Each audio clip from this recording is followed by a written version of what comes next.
Today I'll show you simple mindful techniques that you could easily incorporate into your daily routine. Alright, before I even get into the techniques, let's talk about why it's important to have a mindfulness mindset and why you should incorporate this into your daily life. So, one of the things is that mindfulness practice staying present and fully engaged in the present moment. Second, it reduces stress by allowing yourself to focus in the present moment, thinking of what is here and now, not thinking of what's in the future, which brings you anxiety, and not thinking in the past, which brings you depression.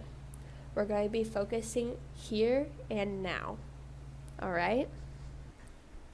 So being mindfulness is being aware of your thoughts, your feeling, and also your body sensation. So what is your body telling you? What is it feeling? And how do you transcribe that into your thoughts and saying like what this means? Because the body doesn't directly tell us this means that, but based on prior knowledge, based on, say, your tummy is grumbling, you can predict that your body is saying, hey, you should probably put some food in your mouth because we need some, because as the stomach is growling, it means it's shrinking and there's nothing in there to digest. Another thing with mindfulness is that it helps regulate your emotions. So if you notice your emotions have been on a roller coaster lately and you're not quite sure why, it could be because you're not spending time in the present moment. You're thinking about the future or you're thinking about the past. Even if it's thinking in the future, like 5 hours later, like, oh, I need to go pick up my brother and bring him to his practice. That's still thinking in the future and not living in the present moment, because as you're thinking about having to drive your brother to his practice, you're not currently focused in your history class that you're in at the moment. Instead, you're thinking 5 hours ahead, and that's giving you anxiety of like thinking, oh, after this class, I have to go to this one, and then that one, and then I have to eat, and then I have to pick up my brother, and then I have to drive to the practice. On top of that, at some point, I'm going to have to pick him up, and on top of that, I'm going to have to figure out dinner for us, and when to do my homework, and just take care of me, and we don't need to do that. Of course, you could plan ahead, but if it's to the point where it's causing you stress and anxiety, that's where it's not beneficial to you anymore. And that's why today I'm going to give you some techniques of how to practice mindfulness in the present moment, especially when you're noticing that you're thinking in the future or you're thinking in the past. Okay? So let's get on to those techniques. Alright, so the first technique we're going to talk about today is deep breathing. Alright? So deep breathing is when you purposely are focusing on your breath and you're breathing in for 4 counts, holding for 4, and then breathing out for 4, then holding for 4. So that's called a box breathing. And when you are doing a breathing exercise, and you could do the box breathing and you could do it for longer, for 4 counts. That's just a nice beginner standard 4x4x4x4 count that's easy to memorize. So you want to make sure if you're sitting, that you're sitting comfortably, and that you might I suggest trying doing this with your eyes closed, just so then if you're anywhere, that's another reason why when you're saying comfortably, you want to make sure you're in a safe place to do this. And I wouldn't suggest doing, at least what I'm describing, while driving. You could be a passenger in a vehicle, but don't be the driver. So we want to sit comfortably. We want to close our eyes, so any distracted distractions around us are not distracting us. You want to inhale through your nose for 4 seconds. Hold for 4. And then breathe out slowly through your mouth for 4. And then hold for 4. And then repeat this for around 4 times, just so we have that constant 4 going around. And if you need to do it for more repetition, more cycles, feel free to do so. You want to do this until you feel one with yourself, and that any thoughts that are coming in are not overwhelming, and that they feel controlled, because you can control your thoughts. You just have to allow yourself to do so. Once you do your deep breathing exercises, this is something you could easily do in the morning. You could even do it during your lunch break or right before bed. Alright, so our second technique is guided meditations. And you could find multiple guided meditations on YouTube, but I suggest doing some research on the type of speaker you will be selecting, because you don't want to just do any guided meditation. You want to do a guided meditation where the person's speaking things that align with your morals, that align with what you want to do with that day or in that moment. Because people could upload things just to upload them. Some people I recommend is Dr. Joe Dispenza and Marisa Peerce.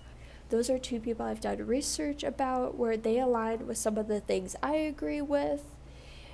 But with that being said, you should still research them, because you may not have the same morals that I do or the same mindset that I have. Alright. With that being said, Dr. Joe Dispenza does have some longer form meditations, but I believe he has some quick ones as well. And he also has some guided meditations where you could also be walking, but you want to do those walking in a safe environment, and I wouldn't suggest necessarily doing them by yourself. Where Marisa Peerce, she has 20 to 30 minute guided meditations, where that's more like laying down in your bed or on a couch. So far we've covered 2 techniques, breathing and guided meditations. And keep in mind, for guided meditations, it may not be first time and you get it. For me personally, it's something that took a bit of practice, because personally, I had to keep pushing away thoughts that were generating that I know did not align with the meditation, and I had to keep myself constantly pushing away thoughts that were not being generated through the meditation. And that was one practice that I had to perfect, one thing I had to perfect while being in a meditation, in a meditative state. On to our third technique is mindful movement. And what this means is bringing awareness to your body through simply slowing down your movement to release tension. So if you notice, for me, for example, I'm a quick walker. I tend to speed walk everywhere, but because of that, my body automatically thinks, oh, we're in flight or flight, we're in a stressful environment, when honestly that is not always the case. So something I do is I slow down my steps, I look around at the environment around me, I take the time to touch some trees or some plants that I know that are safe, and then I just enjoy the nature. Even if it's a rainy day, sometimes I look and see how the rain drops onto the plants, and how the water slides off the leaves. When I have the time, I do that, especially when I don't have the time.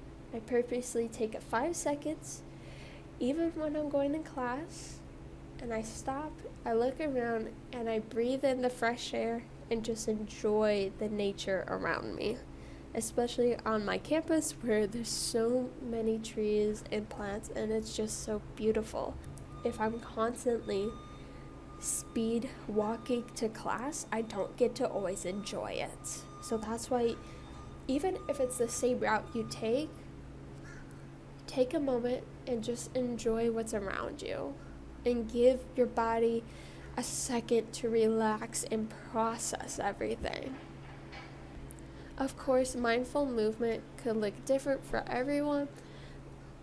This could also be the way you exercise. Instead of speeding through a set or a rep, you purposely go slower on one set or maybe on one rep, and notice what your body is feeling, what it's telling you. If you notice, for some people, they could be using the same weight, but when they go slower, it feels heavier because the weight is longer in their hands, and because they're taking more time, the weight stays in longer, meaning, when you hold something for a long time, it feels heavier than it really is. And so over time, that weight will feel heavier. But if you practice going slower, it won't always feel so heavy because your body will be used to it. But if you're someone who likes to go to the gym and get it done quickly, that may not always benefit your body. So I challenge you to go, next time you go to the gym, try one rep where you purposely slow down the movement and see if you're doing that exercise correctly. Like for squats, are your knees going past your toes is one of the things, because in a typical squat they shouldn't go past your toes. And so when you do squats quickly, you may not take the time to notice where your toes and knees are aligning or not. But when you go slowly, you will have the time to notice that. Final technique number 4 is finding what works for you. For example, I've mentioned 3 things so far: deep breathing, guided meditations, and mindful movement. All or some or none of these techniques could work for you after you've tried them. Now, what I mean after trying is trying it for at least 3 times, or at least throughout a month. Especially when you're in a state of chaos per se, it could take a while to get your body, your mind into mindfulness, to the present moment. If you're used to going from one thing to the other in a chaotic motion, especially if you're someone that is used to overthinking, thinking about the future or thinking about the past, it will take some time and practice and determination to get into a mindful state, into the present moment, to the here and now. Okay? It's not just going to happen overnight. Of course, for some people it will, but it doesn't mean that's what it would be for everyone. It certainly wasn't like that for me. Maybe it feels like that one day, but in reality, I was working towards that a little bit each day. Okay? So finding out what works for you could just take a note of why doesn't deep breathing work for me? Is it because of the actual exercise, or is it the environment, or is it the time? Is it the people that I'm around that just happen to always be around when I'm doing a deep breathing exercise? And then do that for guided meditations and mindful movement as well.